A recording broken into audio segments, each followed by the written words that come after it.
Aku njureel diis na lool yaay boy baal ma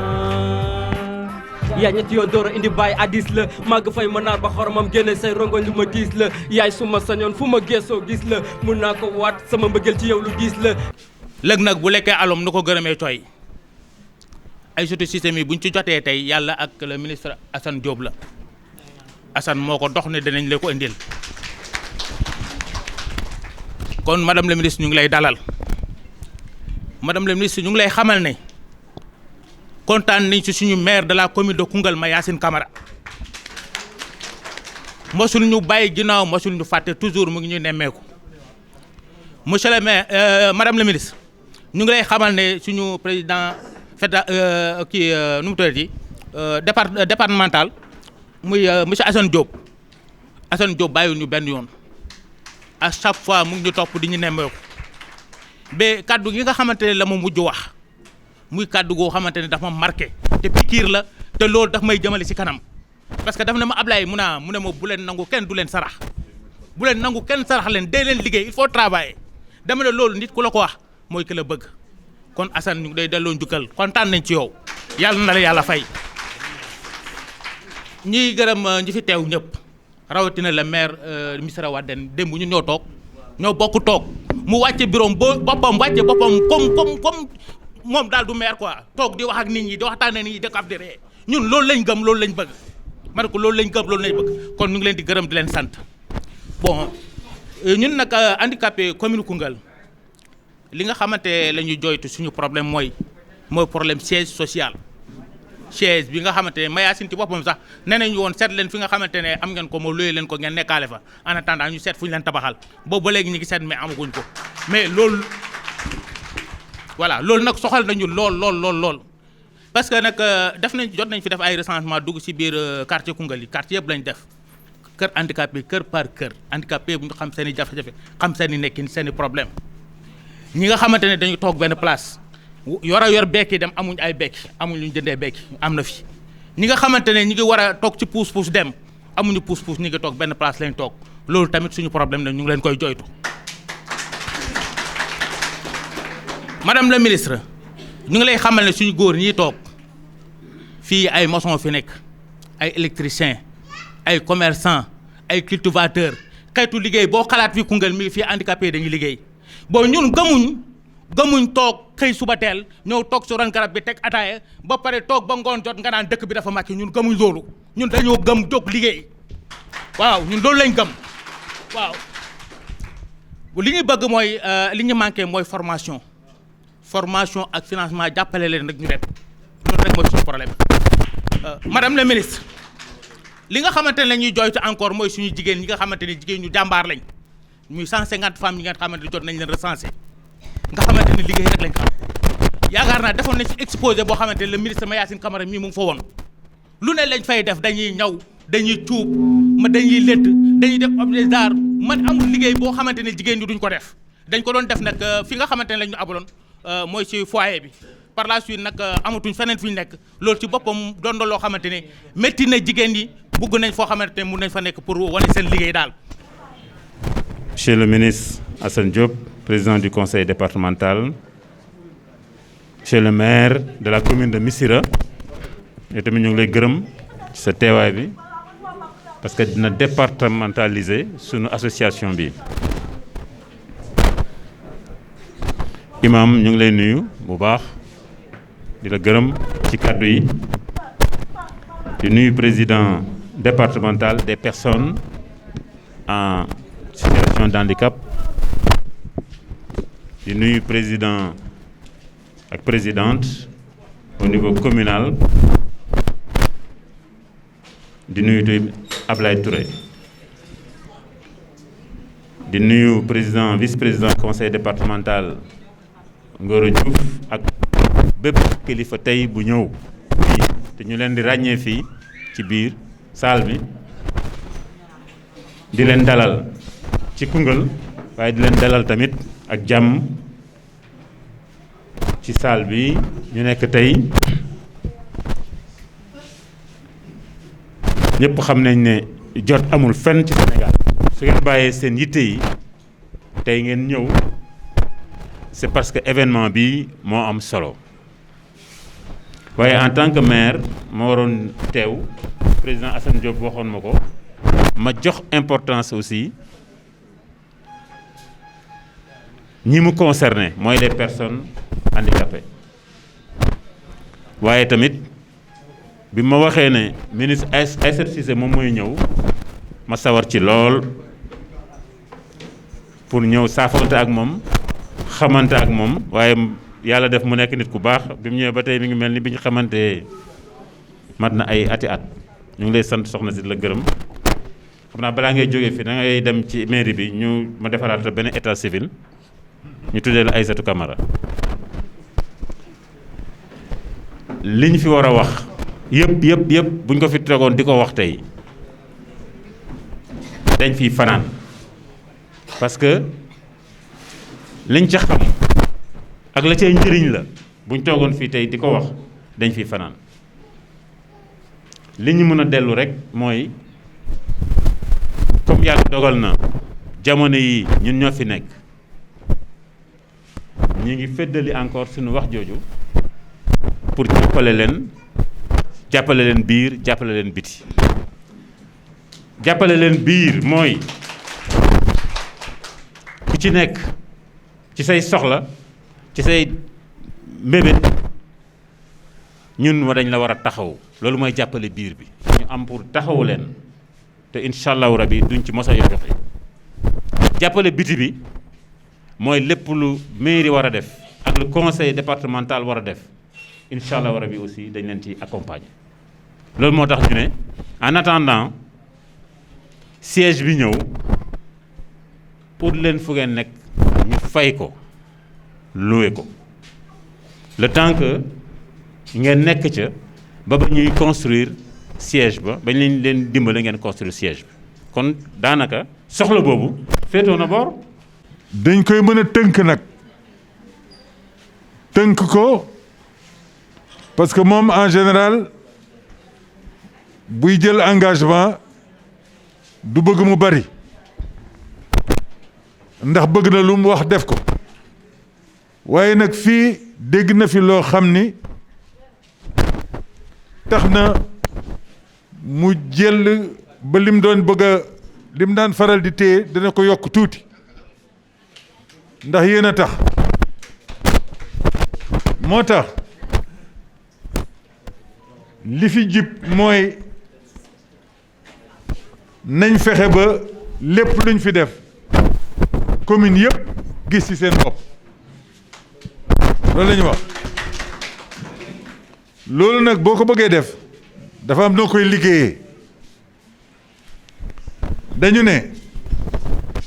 production maanaam lépp lu mënta doon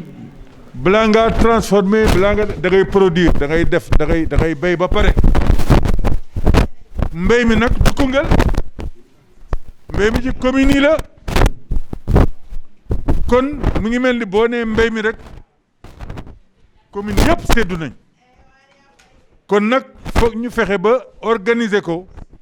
ba communes yi fa ñu nekk ñu am ay pépinière yooyu handicapés yi ñoo koy yoreel seen bopp ba tax ñuy produire li nga xam ne moom lañ mën a transformer ëllëg pépinière yooyu nag lu ne mën na faa nekk ñu waxtaane rek li nga xam ni moom lañ war a transformer ñaareel mbir mi kon boo defee loolu ba pare nga war a dem ci transformation ñaari façon la dafa am bi nga xam ni ñun duñ ko jéggaani yàlla jagleel nañu ko fii ci Koungheul ak Adja Khady Seck Ndiaye kon moom tey bu lëkkaloo programme yi mun na dimbale bu baax a baax pour transformation bi ñu ngi seet nag ñu koy liggéeyee waaye am na solo ci biir loolu it transformation bi bu fekkee ne am na loo xam ni moom mënu ko ñu koy doon jéggaani kon production transformation bi ci topp mooy lan yéen a ko wax yéen ñëpp dégg nañ ko fi lu bari muy emballage moo ñu mën a dimbali ci lu bari maanaam ni ñuy ëmbee li ñu transformé ba pare nuñ koy ëmbee ba mu neex a gis ba fu nekk nga mën ko faa teg jaay ko fa kooku nag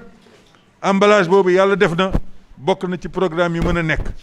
emballage nag dafa am ay façon yu ñu koy defee beneen bi nga xam ni mooy ñeenteel bi nga xam ni moom la madame la conseiller spécial Bouña mooy boutique yaakaar bi parce que nag boo produire transformé emballé da ngay jaay donc boutique yaakaar dañ ne lépp loo xam ni ñu ngi ko defee ci réew mi lañ fay jaay waaye boo nee li ñu defar ci réew mi lañ fay jaay yaa ngi njëkk yow li ngay defar du dëgg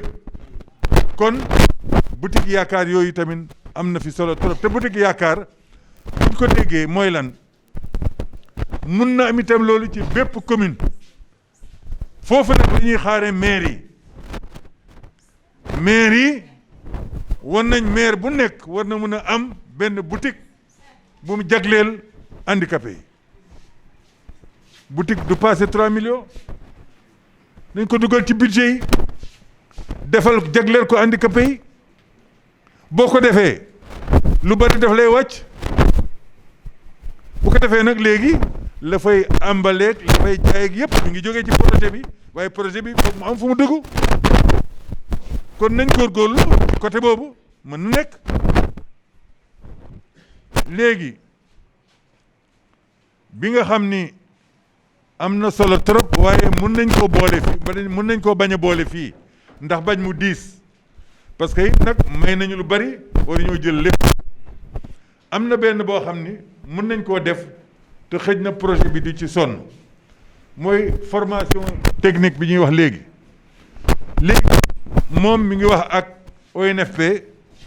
ñun ñi ngi wax ak 3FPT ay kuréel la yoo xam ne ñooy def formation technique ak yeneen formation yi waaye ñooñu man gëm naa ni moom mii bu ci jàppee monsieur le maire Mayacine Camara jàpp ci conseil départemental jàpp ci ñun ñu jàpp ci formation technique boobu day am kon nag buñ ko yan nañu dimbale gunge ñu waaye buñ ko yan moom kenn ñii ñëpp dañ ci jàpp parce que ñooñu loolu lañ fi nekk bu ko defee nag lan moo ci des financement bi ñu taxaw ak DER financement bi ak DER dafay nekk parce que DER ñëpp la fi nekkal rawatina yéen waaye nag day fekk ñu tëral fa loo xam ne lu taxaw la lu dëgër la parce que DER du financé loo xam ne day naaw de déedéet lu dëgër la ma bëgg leen wax tam lenn bu fekkee ni li ma leen wax nii nangu ngeen ko moom dara ci am lu mu ciy teg léegi ci ay kàddu dafa am nag solo boo xam ni foog mu bokk ci gis nga formation bi ñuy wax du doon rek formation technique de formation gestion xaalis doo ko pasaree doo ko yàq doo ko caaxaane kon lépp lu ngeen liggéey ëllëg bu ngeen bëggee mu am njëriñ ci yéen am njëriñ ci seen njaboot la fay génnee na jaar ci yoon na ngeen xam na ngeen koy liggéeyee xaalis ba fay génn fa muy nekk ak naka lay jëriñee ñëpp mën nañ ko kër gu nekk mën na am pépinière maag madame maag Mayacine dem nañ ba dugg kër bi am li ñu fa fekk ci kànja maara day taali loolu moom ñëpp mën nañ ko ci seen kër yi jàppale la laaj rek ci jiwu bi ku ne def ko sa kër génnee jaay loolu yomb na bu dee commune Koungheul léegi ndax li ma wax dégg ngeen ko ndax mën nañoo téye loolu wala déet.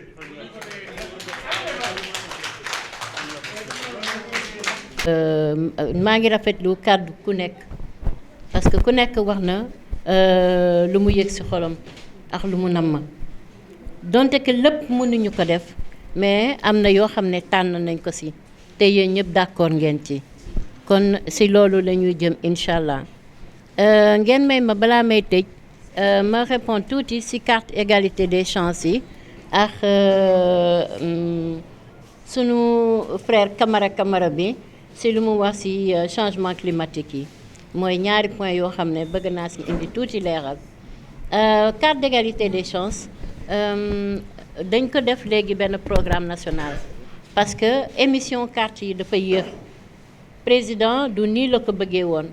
mais ñi ci liggéey dañ ci am ay difficultés mooy ministère de la santé et de l'action sociale et direction générale de l'action sociale ñu ngi ci liggéey vraiment ay nit ñu xarañ lañu wante am nañ ci yenn jafe-jafe ci production carte yi mais ñu ngi ci dinañ ci indi saafara incha allah parce que man mi sax jotaguma sama bos donc amul benn parparloo pour vous dire et comme sànq ni ko Touré waxee ñu bari amuñu kii document législatif am kenn mësu leen déclaré et donc loolu dafa indi gàllankoor yu bari ci carte d'égalité des chances yi parce que kenn du ko mën a produire au compte-gouttes par benn mais il faut que ñu dajale ko ba mu bari pour que ñu mën a produire yu bari donc Sénégal dafa demee noonu ñu bari dañuy judd duñ leen déclarer surtout waylaago mais ñu ngi ci incha allah loolu moom promesse ferme la te carte yi du carte kese nii non avantage yi ci nekk nuñ ko waxee égalité des chances il faut que nga créer benn équité pour égalité mën a am parce que Sénégal nu mu bindoo yàgg na depuis que le Sénégal est Sénégal kenn daawul donc compter ci waylaago yi pendant les 30 dernières années la ñu commencé di xool lan la ñu mën a jagleel waylaago yi mais yooyu da doon des toujours dans le cadre de l'action sociale aide-moi te aide-moi bi boo koy jiital doo jël en compte droit wu nit ki parce que c'est une question de droit le handicap c'est une question aussi d'environnement parce que tey ñuy wax handicap damay dégg nit ki ne man handicap laa ma ne non da nga nekk en situation de handicap parce que sa environnement bu la jëloon en compte doo sentir ne yow am na défiance bi nga am kon déficience la mais liée à l'environnement quand l'environnement est corrigé déficience boobu dina mën a atténuer wu donc yooyu yëpp dañ ci war a liggéeyandoo pour jël ko en compte sànq bu may dugg dañ ma jàppale bu amoon quelque part benn rampe ma xoos si tuuti maire yeeg yooyu bu amoon rampe quelque part damay ñëw rek yéeg donc loolu créer nañ ma benn situation de handicap parce que tey j'ai un fauteuil je pars moi-même damay dem fu ma neex mais bu ma rencontrer obstacle loolu mooy maa ngi nekk en situation de handicap parce que du ma mën a franchir obstacle bi donc bàyyi leen di woowee seen bopp man handicap laa donc doo leen handicap vous êtes en situation de handicap loolu la donc ou bien à mobilité réduite parce que bu amee ay escalier ay yooyu te prévoir yu ñu à côté yenn yi wala nit ku xam ne yàlla dafa muur ay gëtëm amul dara lu koy indiqué ne fii la war a jaar ak yooyu même ascenseur bi mënu ko wax ne étage bii nga bës wala étage bii nga toll kon yooyu yëpp da koy mettre en situation de handicap donc il faut que ñu mën a corriger barrière yooyu donc pour revenir encore si sama frère bi lu mu wax par rapport au changement climatique ay réalité la te si ñu mu gën a impacté mooy personnes en situation de handicap parce que tey bu ñu gisee buy taw léegi ay inondation la partout dans le monde mais secours humanitaire yi buy ñëw mais les personnes en situation de handicap sont pratiquement les dernières à être secourues parce que kenn xamu leen kenn identifié wu leen wala dañ leen di fàtte dans la panique te laaj na ñi nekk ci gox bi ñu leen di tàggat ci yooyu ba pare di aménager seen cadre de vie pour des situations de catastrophe yooyu c'est très très important parce que dañu nekk situation boo xam ne changement climatique yi de plus en plus day am mais dafay impacter négativement ci vie wu personnes handicapées yi donc loolu yëpp dafa war tax ñun ñëpp mooy autorités yeeg yooyu ñu tenir compte des personnes en situation de handicap qui vivent dans la commune loolu monsieur le maire vraiment maa ngi la ci ñaar parce que mën nga créer benn module boo xam ne dina tax ba nga xam ñaata personnes handicapées ñoo yeewu ci sa commune nombre d'enfants handicapés quel type de handicap xale yi ñu ngi dem école wala demuñu école bi c'est accessible c'est une école inclusive ou bien il leur faut une école spéciale tout ça ça peut se renseigner au niveau de la commune def nañu expérience bi ak benn commune Zac Mbao et ça a réussi parce que ça nous a permis de savoir ça ñaata femmes handicapées ñoo fa nekk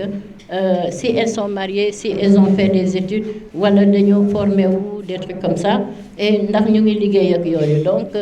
pour jàppale leen ça a été beaucoup plus facile parce que dañu voilà dañ leen di identifier déjà loolu mooy li ma mën a apporter par rapport à ça te toujours selon les changements climatiques il faut que ngeen créer avec les personnes handicapées en tête mais tout le monde ensemble benn vague boo xam ne c'est uniquement pour la reforestation da ngeen di créer benn poumon vert bi boo leen ko créer dina atténuer lu bari ci changement bi ak seen cadre de vie mais il faut que ngeen nekk ensemble et je pense que ici direction de des eaux et forêts ñu ngi fi te ñoom ñoo ñu jàppale ci liggéey bu ñu def ci gox yëpp à travers le Sénégal kon da ngeen di dem def partenariat ak ñoom créer cette dynamique pour un Sénégal vert la mais yéen ak Koungheul mën ngeen def seen poumon vert vous avez tout ici machallah donc mën ngeen ko def pour terminer rek maa ngi leen di invité waat ngeen gën a lëkkaloo ak tout le monde surtout les personnes handicapées il faut pas que ngeen di beru il faut que ngeen nekk avec les autres président Macky Sall il parle d'inclusion c'est vous dire qu'aujourd'hui le Sénégal est un pays référence sur l'intégration des personnes handicapées dans les politiques publiques man mii di wax ak yéen damay former d'autres États membres de l'Union africaine à atteindre l'intégration dans leur politique publique des personnes handicapées kon loolu vraiment dañoo bëgg mu gën a dëgër parce que bu ñuy wax inclusion ku nekk la kii bu indee kii bu jàppale kii jàppale kee ngeen àndandoo lépp day yomb ci yéen donc dama leen koy ñaanaat ngeen àndandoo et bu ñu ñëwaat incha allah xam naa du yàgg noonu dinañ gën a liggéey ci savonnerie yi ak yeneen yi ñu def ko étape par étape ak képp ku profilam répondre ci benn filière par exemple ñoom ñëpp ñu regroupé wu pour que ñu mën a xam ñaata personne ñooy def lii ak lii ñaata jigéen ak yooyu ñaata ndaw et tout ça donc maa ngi leen di remercier bu baax a baax di masawu ci toogaay bi yàgg na ci suba ba léegi yéen a ngi fi donc sonn ngeen jàpp nañu suñu autorités yi suñu ministres yi en otage loolu daf ci war yéen moom dama kontaan ci yéen parce que yéen a ko am fi ma dem yëpp yéen laa gis ngeen jël en otage seen autorités yi continuer leen incha allah léppay baax pour yéen kii nga xam ne seen présidente bi feebar maa ngi koy ñaanal yàlla fëggal ko boppam yëkkati ko bu baax